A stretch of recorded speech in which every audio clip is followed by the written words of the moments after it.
नमस्कार, मैं हूं आपके साथ मयंक। तो देखिए, बड़ी खबर निकल के आ रही है। बनने जा रहा है इस्लामिक देशों का नेटो, या ये कहें कि मुस्लिम देशों का नेटो। एक ऐसा संगठन जो अब तक अमेरिका जिसके लिए काम होता था, अमेरिका का संगठन था नेटो।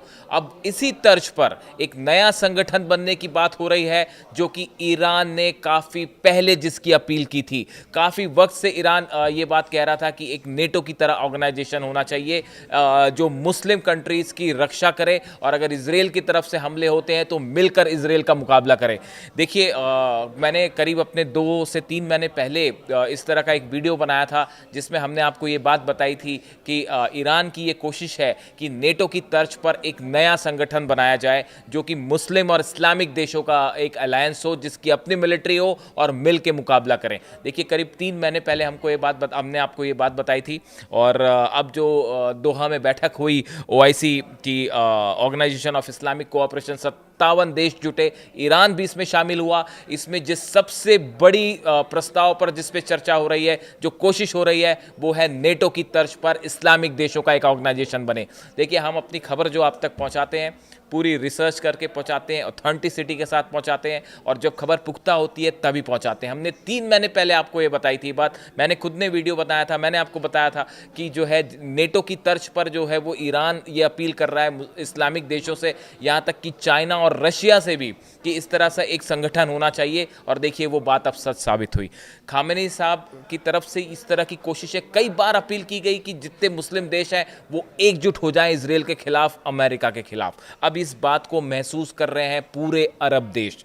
देखिए, जो 57 इस्लामिक देशों की बैठक हुई, जिसमें ईरान भी जिसमें शामिल हुआ, उसमें जो बात निकल के आई वो ये कि Muslim leaders are increasingly portraying Israel as the destabilising force across the region. इसमें ये बात सामने निकल के आई कि मिडिल ईस्ट में इजराइल जो है वो कई मुल्कों को डिस्टेबलाइज कर रहा है, एक प्रकार की अशांति फैला रहा है। Arab and Iranian officials warn that the failure to act could leave states across the Middle East vulnerable to further Israeli operations.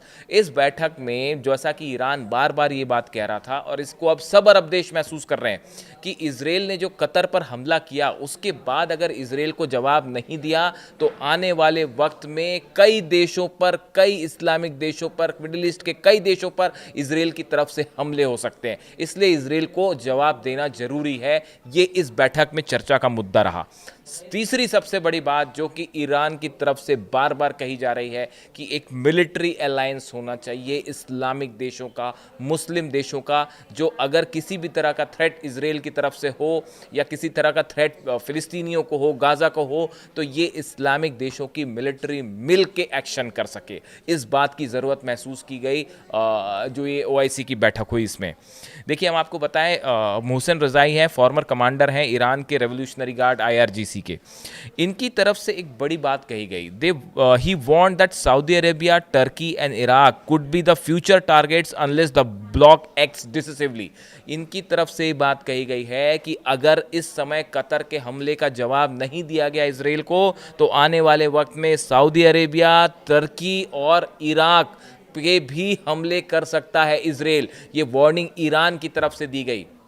देखिए, ईरान की तरफ से पहले से ये बात कही जा रही थी कि जब ये 12 दिन का युद्ध हुआ और जिस तरह से इजराइल ने हमले किए, उसके बाद से ही ईरान ये कह रहा था, बल्कि पहले से ये बात कही जा रही थी कि एक के बाद एक जो है कई मुस्लिम देश जो है, इस्लामिक देश, वो इजराइल के हमलों का शिकार हो सकते हैं। लेकिन शायद उस समय अरब देश जो है इस बात को उतनी गंभीरता से नहीं ले रहे थे। लेकिन अब जिस तरह से कतर पर हमले हुए, उसके बाद पूरे अरब देशों ने ये बात माननी शुरू कर दी है कि जो ईरान कह रहा था वो बात सच निकली। अब देखिए, ये जो मोहसिन रज़ाई हैं, इनकी तरफ से ये वार्निंग आई है कि भाई सऊदी अरेबिया, तुर्की और जो है इराक में जो है अगले हमले हो सकते हैं इजराइल के, और अगर आपने इस समय अब एक्शन नहीं लिया, सिर्फ बातों से काम चलाते रह गए, तो फिर आगे कुछ नहीं होगा और फिर इजराइल के हमले आप पर हो जाएंगे। और ऐसे समय में the only solution is forming a military cooperation. जो मोहसिन रज़ाई साहब हैं, फॉर्मर कमांडर IRGC के, कह रहे हैं कि अगर सॉल्यूशन सिर्फ एक है, आपको इस्लामिक देशों की एक मिलिट्री बनानी पड़ेगी।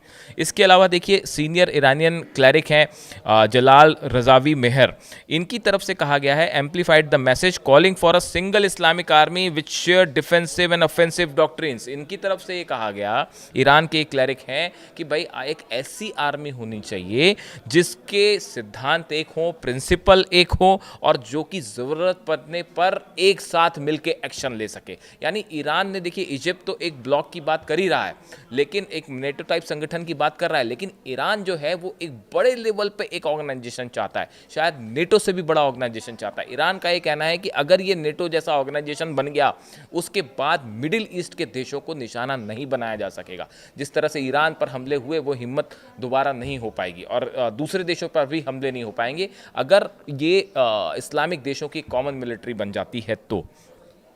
लेकिन देखिए इसमें ये भी बात है कि जो फॉरेन मिनिस्ट्री है तेहरान की, उनकी तरफ से भी ये बयान आया है कि अभी ये नेटो वाली जो बात है ये थोड़ी सी इट्स टू अर्ली, और एक पैक्ट फाइनल होने में थोड़ा सा वक्त लगेगा। उसमें अभी और बात होनी बाकी है, उसके डिटेल्स पे चर्चा होनी है। बताया ये भी जा रहा है कि दोहा में एक बैठक और होने वाली है, जिसमें ये जो जितने देश हैं इनके रिप्रेजेंटेटिव शामिल होंगे, और जो कि एक ये जो नेटो टाइप संगठन है, इसमें क्या नियम हो, कैसा इसका फॉर्मेट हो, इसको लेके क्या इसके सिद्धांत हो, इस पे लेकर चर्चा होगी।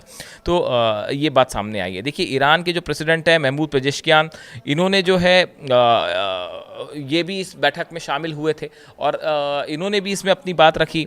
और देखिए बड़ी बात ये रही कि ये जो इस्लामिक देशों की बैठक हुई, अरब देशों की बैठक हुई, इसमें ईरान का शामिल होना, ईरान की तरफ से अपनी बातें रखना, और जितना पिछले कुछ वक्त में डेवलपमेंट हुआ है उसकी बातें, उसके बाद ईरान ने जो बातें कही, अपनी जो फॉरेन पॉलिसी को जिस तरह से आगे बढ़ाया, अपनी डिप्लोमेसी को जिस तरह से आगे बढ़ाया, वो अब और मजबूत हो गई है, उसको एक रिकॉग्निशन मिलती दिख रही है। देखिए वो बातें सच साबित हो रही हैं जो अली खामेनी साहब ने पहले कहा था कि आप अमेरिका पर विश्वास न करें, आप जो है इजराइल पर विश्वास नहीं कर सकते, और इजराइल आपको आगे चल के नुकसान पहुंचा सकता है, या जो है अमेरिका जो है वो आपको अपना इस्तेमाल कर सकता है अपने फ़ायदे के लिए। इस तरह की बातें उन्होंने कही। और अब कई सारे सुरक्षा मामलों के जानकार जो हैं, विदेश नीति के जानकार, उनका ये कहना है कि कतर पे जिस तरह से हमले हुए और अमेरिका ने सही वक्त पे इंफॉर्मेशन नहीं दी कतर को, उससे जो अरेबियन देश हैं इनके मन में ये सवाल स्वाभाविक है आना कि क्या आगे चल के सिक्योरिटी के लिए अमेरिका पर विश्वास किया जा सकता है।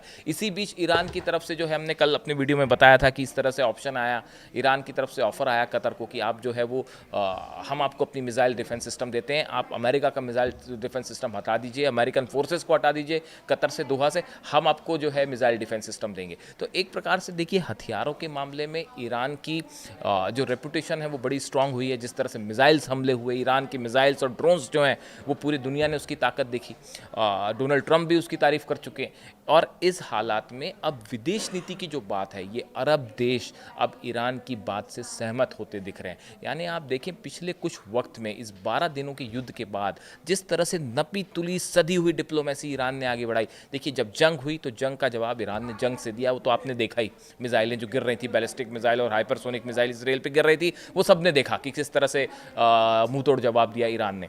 लेकिन विदेश नीति की बात की जाए, आप देखिए कितने नपे तुले बयान, बहुत ही स्टैंड अपना बैलेंस करते हुए, ना बहुत एग्रेसिव स्टैंड है ना बहुत डिफेंसिव स्टैंड, एक बैलेंस के साथ विदेश नीति की जब बात होती है तो ईरान ने जब इसको आगे बढ़ाया, ये इसकी कई जो विदेश नीति के जानकार हैं इसकी बड़ी तारीफ कर रहे हैं। अब देखिए इसी बीच जो है मार्को रूबियो विदेश मंत्री अमेरिका के, वो इजराइल पहुंचे, उन्होंने नेतन्याहू से मुलाकात की। अब देखिए ये मुलाकात ऐसे समय में हुई जब इस्लामिक देशों की बैठक हो रही है, कतर पर हमला हुआ है, अमेरिका के ऊपर सवाल उठ रहे हैं कि भाई आपने सही समय पे जानकारी नहीं दी, अरब देश जो हैं वो अमेरिका को लेकर संदेह की स्थिति में है, विश्वास कम हो रहा है।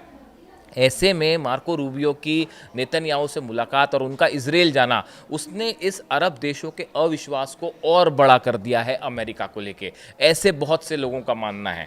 इन सूरत में एक मुस्लिम डिफेंस पैक्ट की जो बात हो रही है वो अगर बन जाता है, ये नेटो अगर बन गया, जिसका सपना ईरान देख रहा है, जिसका सपना जो है कई इस्लामिक देश अब जिसकी मांग करने लगे हैं, अगर ये ख्वाब पूरा हो जाता है और अगर ये हकीकत बन गया और वाकई एक मुस्लिम या इस्लामिक देशों का नेटो बन गया, जिसका हिस्सा ईरान भी हो, जिसका हिस्सा जो है वो बाकी देश भी हो, कतर भी हो, सऊदी भी हो और यूएई भी हो, अगर ये एक मिलिट्री रूप ले लेता है तो पूरा मिडिल ईस्ट का समीकरण, बैलेंस ऑफ पावर चेंज हो जाएगा। उसके बाद अमेरिकी हमले यहाँ संभव नहीं हो पाएंगे। उसके बाद किसी तरह के न्यूक्लियर डील को लेकर जो है वो अपने नियमों पर आप किसी देश को झुकाने की कोशिश नहीं कर पाएंगे। इसराइल के हमले करना असंभव हो जाएगा ऑलमोस्ट। इसलिए जो नेटो कंट्रीज़ की तर्ज पर, नेटो की तर्ज पर जो इस्लामिक देशों की बात है, ये वाकई एक बड़ा विज़न है, दूर का विज़न है, जो कि शायद खामेनी साहब की तरफ से इसकी शुरुआत हुई, ईरान की तरफ से शुरुआत हुई और अब पूरा अरब देश,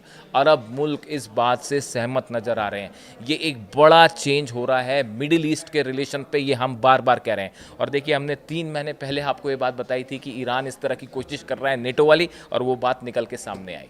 कोशिश करेंगे इसी तरह से आपके पास सब ऑथेंटिक खबरें पहुंचाते रहें। जो भी अपडेट होगा आप तक लाएंगे। Thank you so much.